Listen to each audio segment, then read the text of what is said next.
In Midtown Manhattan, we have this neighborhood called the Garment District that has special zoning that's been in place since the late 80s to protect garment manufacturing. All kinds of suppliers and pattern makers and various specialists in this 5-block area. That operates the way it is because things are in close proximity to each other. So it forms a little ecosystem where people can move, can cycle through the kind of various design processes without stopping for a month while stuff gets shipped to another country. Proximity gives us an opportunity to innovate. If you want to stay on top of the game, the more hands you have closer to you, the better off you are. The city was looking to rezone that area to basically get rid of manufacturing, which would make it almost impossible for all these hundreds of smaller companies to continue existing.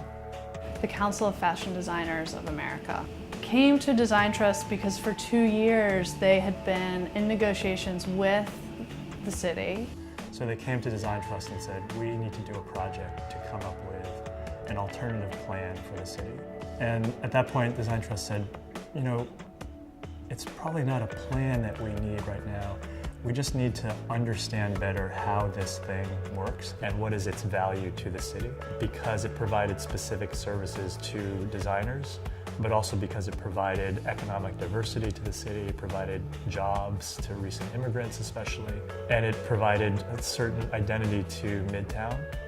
What we decided to focus on were the stories. Who are using these buildings, who's working in these buildings, and so we really focused on the people and made this multimedia website that had infographics about the economics, but also had these short video profiles of various, garment workers and department store workers. We had small cutting rooms. We had little factories that would do small runs of product for us. And it was amazing because I was able to start a business that has grown into over $100 million at retail with a $5,000 initial loan.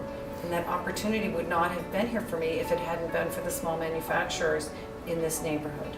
What the project showed was there's so much going on that a casual observer would have no idea about. If you just showed up, you got off the subway at 34th Street and you walked through the garment district, you would see some kind of shabby looking fabric shops, and you might see people pushing carts around that have dresses on them.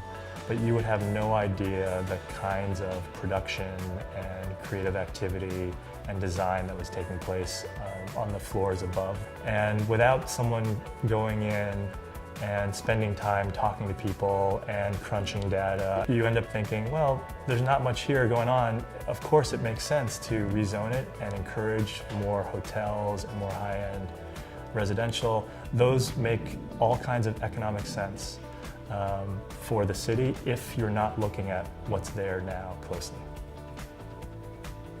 I initially thought this project was about fashion.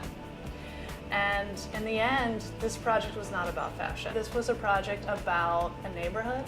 This was a project about an industry, about being creative, about making things in New York City, and it was about the kind of R&D hub that the Garment District is for this fashion industry that is global. We influence city planning and the mayor's office to not rezone the area. For me and for us, I think it was really about keeping the heart of the Garment District together.